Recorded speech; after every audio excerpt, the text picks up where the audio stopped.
Welcome to Game Does Play Games, where we play games while talking game design. And currently, we are playing Steve Jackson's Sorcery. Sorcery! In which I just got my ass handed to me by a goblin.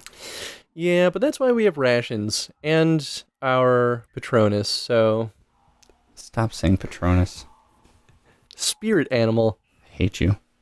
Same thing, really. So we're just going to continue. That was a bad loss. Like, apparently you can try it again and then just do better. But, you know, we like being miserable, so... Yeah, let's continue. With the goblin defeated, there is nothing to stop you from moving forward into the mine. Go onwards. Search the room first. Oh, heck yeah, we're going to search this room first.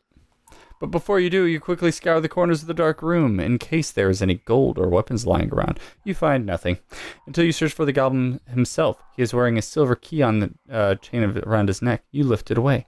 Now You're welcome. Time to leave this place. Yeah. They're both the same option. I think the other one is like go backward, but it didn't say it well enough. All right. Time to see what more the mine has to offer. Further into the mines. So what do you think about the click and drag system? Do you think it would make more sense to just click on the location? Or do you think it's like more interactive this way? Well, I mean, because if you drag it normally and you're not on your character, you get to move the map around. Oh, so maybe it's like this way you don't accidentally like click on or tap on a location. And precisely, I think and because of that, it works out really well. You open the door into a pitch black passageway. Cast a spell. I will grope through that darkness.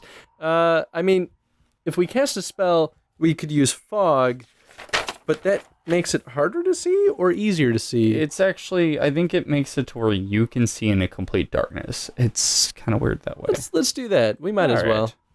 And it only costs, what, 1 mana or 1 stamina? Yeah. There we go. Yeah. FOG. Give me that F. Give me that O.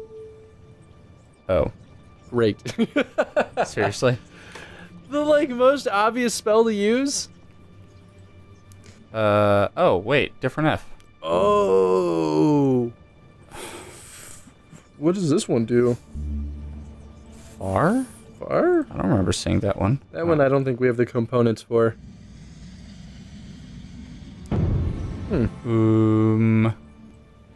Yeah, I don't... H? I don't think we have anything for H other than... What is sus again? Sus... Do you remember what it did? Don't remember what it does. Oh, we'll see what it says. Because it gives you a description. It tells. Sense danger. Oh, actually, it's not the worst thing. Okay. Yeah, let's do that. You open the door onto the pitch black passageway. Sus! You cast a spell. I hope he just opens the door and says, sus! There's like spell. What? And begin to get a strong, worrisome feeling that danger lies ahead. A voice inside tells you to turn back. Well, we're going to go in anyway, so... Yeah, push ahead into the dark. I guess that was a waste, maybe.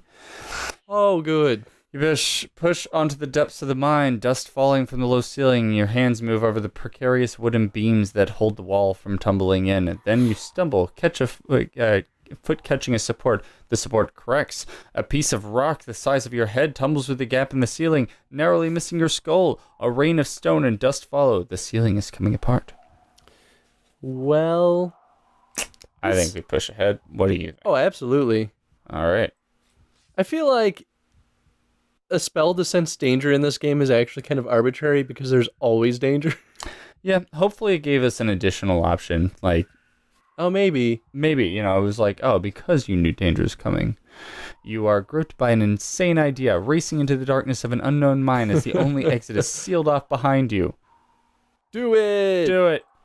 I love that they keep giving the options to turn back. This is one of those moments. This is a very Banner Saga moment where it's like, if you don't do all or nothing, you will reap many consequences. Yep. Because you're doubting yourself. The crashing shaft falls behind you, lends you speed. Then suddenly, you gasp as your foot falls and touch to the ground below. We have a spell for this. We do. Cast a spell. Boom. Concentrate on his life. You begin to drop. There can only be only moments. Fall. Be interesting if they actually timed. I considered that. Is it fall? That it is. F-A-L? Float in air. Oh, yeah. Is that important? Yeah, probably. I like that you Fall. can kind of poke and prod and make combinations, though, to see what your options are. It's really important. I mean, otherwise you would be writing down all this stuff or looking online for all of the answers.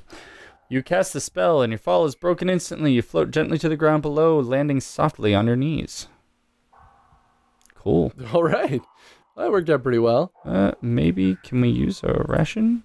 Do we have to wait to use a ration? I feel like it'd be a little silly. Yeah, go to your items. Maybe you can use it there. Yeah, there you go. Kapow. Oh, wow, it only gains heals 2. Alright, well, It's still better than nothing. Base of the pit.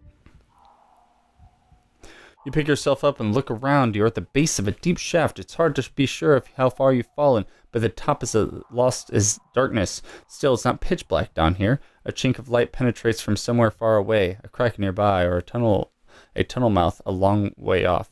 You cannot tell. Start walking.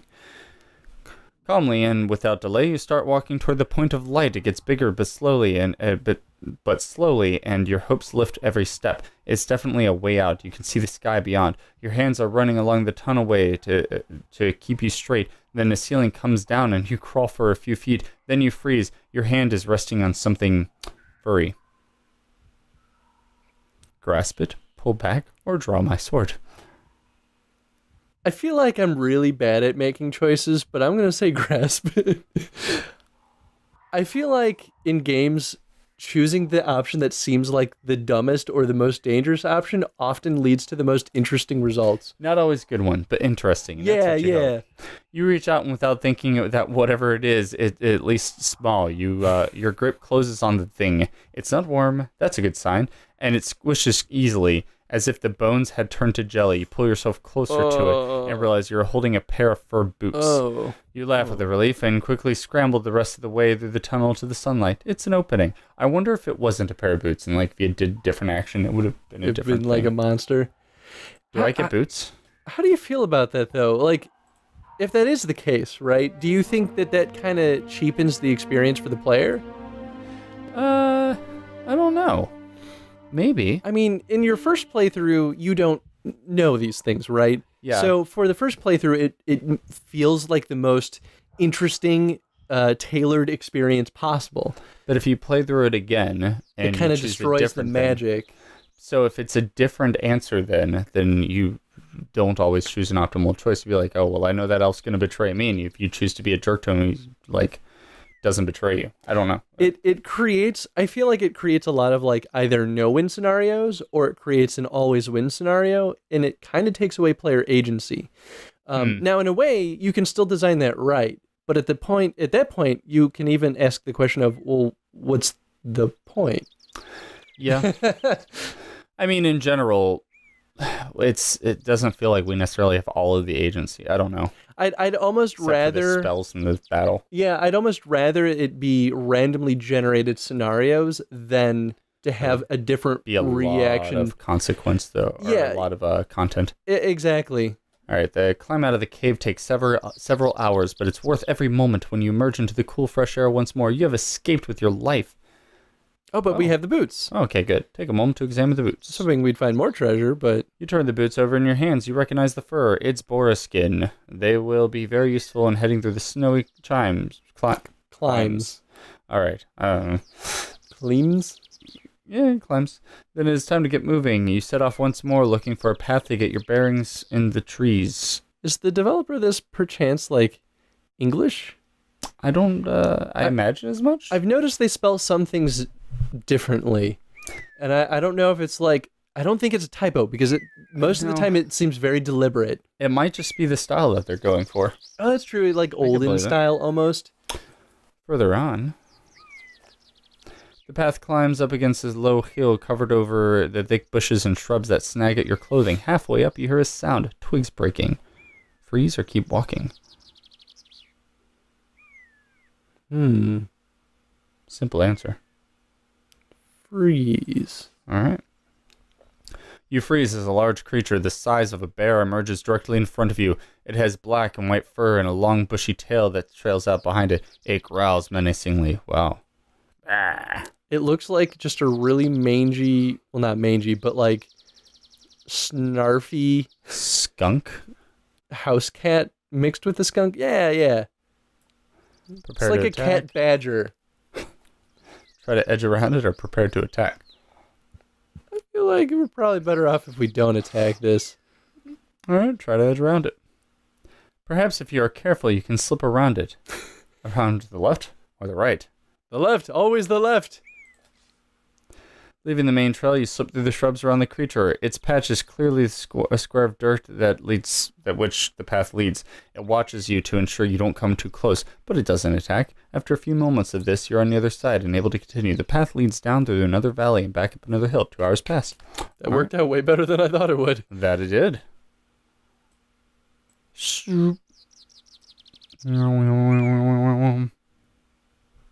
The sun is now just past its zenith, and everywhere the dusty heat rises from the baked earth. You begin to think about where you will stay for the night. Another night sleeping out in the open would be best avoided. But then you see a small village set into the hill.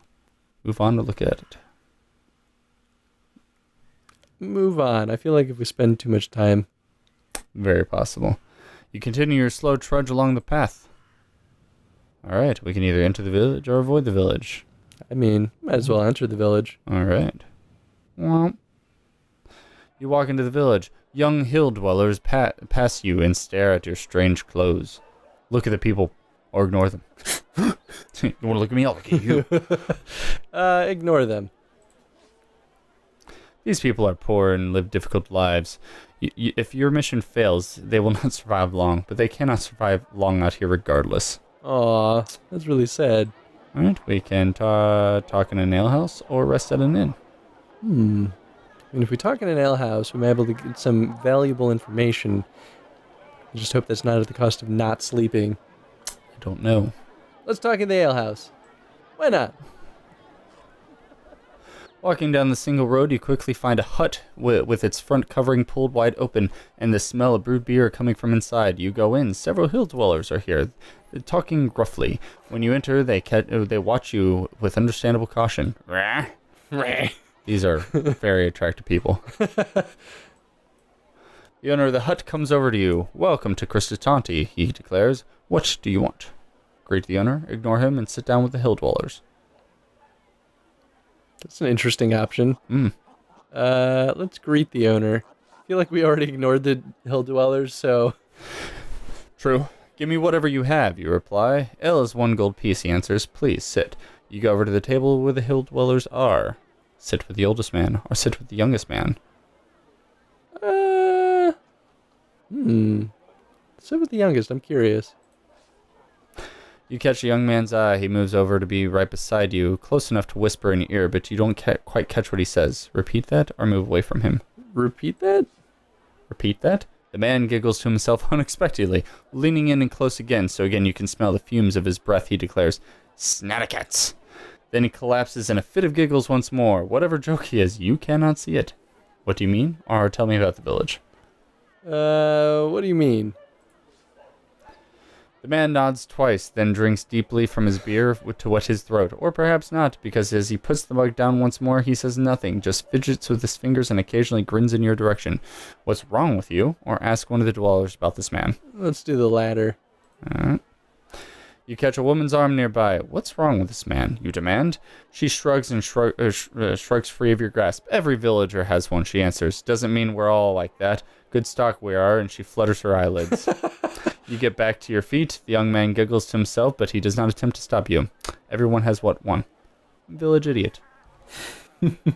Talk to the old man instead. Finish my beer and leave. Let's talk to the old man. You turn your attention to the oldest man at the table. Whatever face he once had is lost in a labyrinth of wrinkles, and his skin is the color of tanned hide from a lifetime in the beating sun. Fantastic. Greetings, old man, or what are you looking at? Greetings, old man. He raises his mug and salutes stranger. His face is gravely like dusty dirt that lines streets of the towns. Where are you from? I come from Analand. It doesn't matter. Don't answer him. Well, there's one way to find out if people don't like Analand. He nods. Not many as cross through the Kentapani gate in either direction. If you know what I'm saying, I understand you. Analand must be kept safe. I understand you. He grins and picks his teeth with a fingernail. They say there is a war coming, something to do with a crown. Not if I can help it. I seek the crown. A crown?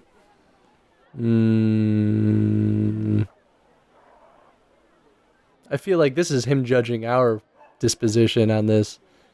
Let's say a crown?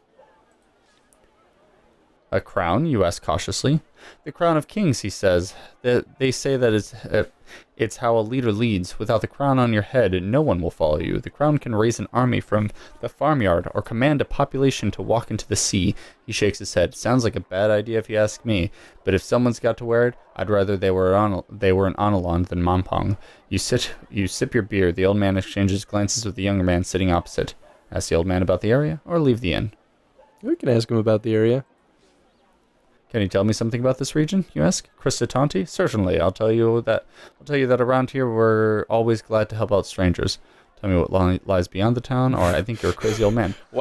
Wow. Tell me what lies beyond this town. Beyond Kristatanti there are two paths, he says. One takes you up Aliana's home, and you will need your wits about you if she's there. The other leads up the hill to Liaki, domain of the Great Ones. Either way you choose, I wish you luck of Sindla on your journeys. Who is Sindla? I thank you. I don't need your gods, I have my own. There's some really douchey responses. I know, right? It makes me wonder what a like jerk playthrough would be like in this game. I thank you. Man nods. Fat lot of good. My good wishes will do you if someone tries to split your skull, he observes. The crowd in the inn is starting to thin out. You finish your beer in a single draft and get to your feet. You make leave of the inn. The inner stops you, holding out his hand. Pay him for 1 gold piece or knock him aside. I'll pay him a gold piece. You pay him the gold piece and step out into the street. You look this way and that, trying to decide what to do next. Then you realize the old man has joined you once more. He grabs your shoulder and presses a fruit in your hand. Bamba, he declares with a fermented breath. I grow them myself. Good for the stomach. He pats your belly and walks away, swaying slightly. Look at the fruit or move on. We can look at the fruit. I did not mean to do that. My apologies. Okay. I'm still happy about it. It is now evening and time to sleep. Wait. Rations? Probably a ration. Yeah, it's totally a ration. Oh, it was. How about that? Sweet. Awesome. Well, I think this is a good point to call it for now. So far, things have gone pretty well despite our horrible failures in combat. Oh, yeah. The game can be rough sometimes. I know, like, up here, when you try to find an inn, you could just get mugged. And I think that was the first point where I had lost all my rations. But early in the game, like, the moment you step outside, there's a direction you can go. I don't remember what it was, but I know that you can immediately just get, like, everything taken from you. Just, like, right off the bat. Like, and even your sword? Not the sword. But pretty much everything else. But everything else, need. your rations, your money. And you're left with, like, nothing. Or maybe not. I know all of your gold. I don't remember about the rations or not, but it just screwed me hard. It was my first playthrough, too. I was like, this game's really hard. And then I went through it, and then I had another playthrough, and it went a lot smoother. So there's a lot of weird choices that even choose different paths for you to go that we didn't even explore. Like this, starting here, right? I don't know about this area, but definitely I ended up down here at one point, and it was probably the funnest experience I've had so far. It was super That's cool. dangerous. This is super dangerous, but it was really cool. And this is really a map that I would love to explore. And we're like, what, a third of the way? Oh, we're almost, maybe halfway there in terms of like around here. So yeah, okay. We're about 2/5 through. Wow, this is awesome though. I'm definitely gonna keep playing this on my own because this is. I've converted you. You've definitely converted me. But that's all we have for this episode. I think the question of the day. I think what I want to ask is, what kind of scenarios would you design for this game? Or even like maybe it is just design a scenario for this game, because that would be super fun to see happening in the comments. Oh yeah. I'd love to see what kind of cool stuff people come up with. Cool. Well, we hope you enjoyed our playthrough. If you want to see more, please vote.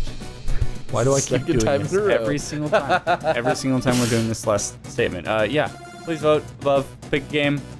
It was fun. Till next time. Goodbye. And share this with your friends if you like it, because we reviews help.